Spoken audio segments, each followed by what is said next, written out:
আসসালামু আলাইকুম রহমতুল্লাহ। আমার প্রশ্ন হলো, আমরা দেখতে পাচ্ছি পুরো পৃথিবীতে এখন যুদ্ধ চলছে। যে যুদ্ধে নিরীহ অসহায় অনেক মানুষ মারা যাচ্ছে, কিন্তু সে জানেও না কার ক্রোধের কারণে, কিসের জন্য সে মারা যাচ্ছে।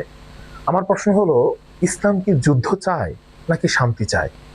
যদি শান্তি চায় তাহলে মুসলিমরা কেন যুদ্ধ করছে, আর যদি যুদ্ধই চায় তাহলে মুসলিমরা কেন পিছিয়ে আছে? আসলে ইসলাম অলওয়েজ শান্তি। ইসলাম মানেই শান্তি। শান্তি। ইসলাম এটাই ঘর থেকে যখন বের হবে তখন সালাম দিয়ে বের হবে, তার মানে শান্তি কামনা করবে। এবং ইসলাম সবসময় অলওয়েজ শান্তির পক্ষে। এবং রসুল করিম সাল্লাল্লাহু আলাইহি ওয়াসাল্লাম যতগুলো যুদ্ধ করেছিলেন, তিনি কখনোই যুদ্ধ চাননি। বাধ্য হয়ে, পরিস্থিতির শিকার হয়ে তাকে যুদ্ধে যেতে হয়েছে। এবং সবসময় তিনি যুদ্ধ থেকে ফেরানোর জন্য চেষ্টা করেছিলেন, কিন্তু কাফের বেঈমানেরা সেগুলো তারা করেনি।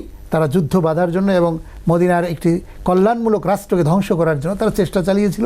তখন যুদ্ধ করাটা রসুলের জন্য অপরিহার্য হয়ে পড়েছিল। বর্তমান প্রেক্ষাপটেও যুদ্ধ চলছে। এই যুদ্ধগুলো আপনার নারী, শিশু, অসহায় মানুষদের উপরে চরমভাবে একটা আপনার কি বলা হয়, এটা একটা চরম মানবাধিকার লঙ্ঘিত হচ্ছে। সামগ্রিক দিক থেকে আমরা দেখতে পাচ্ছি। সেদিন সেই ইরানের সেই প্রায় 150 উপরে শিশু সন্তানদেরকে যেভাবে করে বোমা মেরে শেষ করে দেওয়া হলো, এটি কোন কায়দায় হচ্ছে এটি আসলে আমরা এখনও বুঝতে পারছি না। তবে আল্লাহ রাব্বুল আলামিন শুধু আমাদের জন্য নয়, সামগ্রিকভাবে তিনি ঘোষণা দিয়েছেন যে ওমা লাকুম লা তুকাতিলুনা ফি সাবিলিল্লাহি ওয়াল মুস্তাদআফিনা মিনার রিজালি ওয়ান নিসাই ওয়াল উলদানি আল্লাযীনা ইয়াকুলুনা রব্বানা আখরিজনা মিন হাযিহিল ক্বরিয়াতি যালিমি আহলিহা ওয়াজআল লানা মিন লাদুনকা ওয়ালিয়্যান ওয়াজআল লানা মিন লাদুনকা নাসীরা। আল্লাহ রাব্বুল আলামিন বলেছেন যে তোমাদের কি হয়েছে, তোমরা কেন ওই সকল দুর্বল, নির্যাতিত নারী, পুরুষ, অসহায়, বৃদ্ধদের জন্য তোমরা কেন সংগ্রাম করছো না? তোমরা কেন বসে আছো? অথচ তারা ফরিয়াদ করে, চিৎকার করে, অসহায় হয়ে আকাশের নিচে, খোলা আকাশের নিচে ফরিয়াদ করে বলতেছে, হে আল্লাহ, তোমরা আমাদেরকে এই জনপদ থেকে বের করে অন্যত্র নিয়ে যাও এবং এমন কিছু সাহায্যকারী, এমন কাউকে নিয়ে আসো যাতে আমরা বাঁচতে পারি, আমরা এই অবস্থা থেকে উত্তরণ হয়ে আমরা ফিরতে পারি।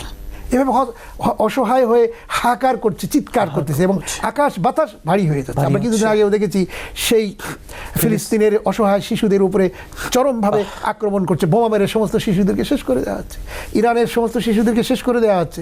বিভিন্ন জায়গায় যারাই ইসলাম কিন্তু আসলে শুধুমাত্র যে কোনো শিশু, সে ইসলামই হোক আর ইসলামী হোক, শিয়া হোক আর সুন্নি হোক আর যাই হোক, ইসলাম কিন্তু ওইদিকে দেখবে না। ইসলাম দেখবে ইনসাফপূর্ণভাবে কারো উপরে যদি জুলুম করা হয়, সেটা কাফেরের উপরে জুলুম করা হলেও ইসলাম সেটাকে সাপোর্ট করবে না, সমর্থন করবে না।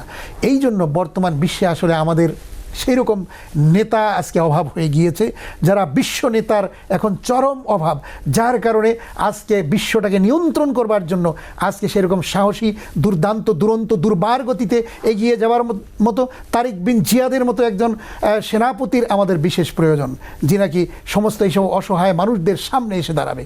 রাসূল করিম সাল্লাল্লাহু আলাইহি ওয়াসাল্লাম সাহাবায়ে কেরাম তৈরি করেছেন, মুতার যুদ্ধে শহীদ বীর তৈরি করে মানুষদেরকে রক্ষা করেছিলেন। যুদ্ধ ওটাকে যুদ্ধ বলা হয়।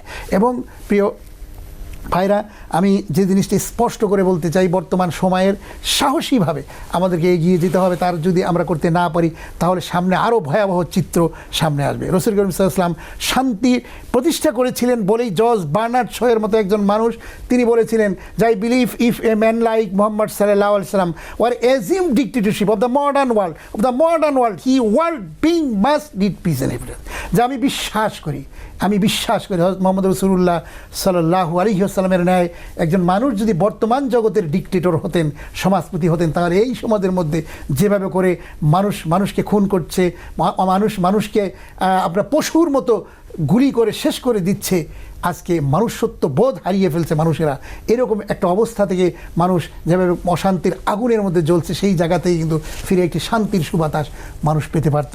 কিন্তু আসলে আমরা যারা মুসলিম আছি তারাও হয়তোবা ইসলামের মূল আলো থেকে আমরা চলে গেছি।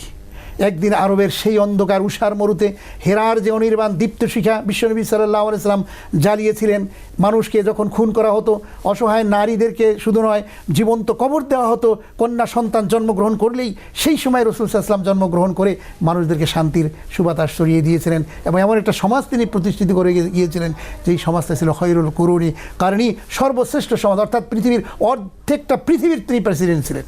আর আজকে কোথায় চলে যায়? ছোট্ট ছোট্ট দেশগুলো একটা দেশের উপর আক্রমণ গ্রহণ করছে এবং অন্যায়ভাবে আজকে দেশের উপরে জুলুম এবং নির্যাতন। আল্লাহ সুবহানাহু ওয়া তাআলা এই কঠিন পরিস্থিতি থেকে আমাদের সকলকে হেফাজত করুন, আমিন।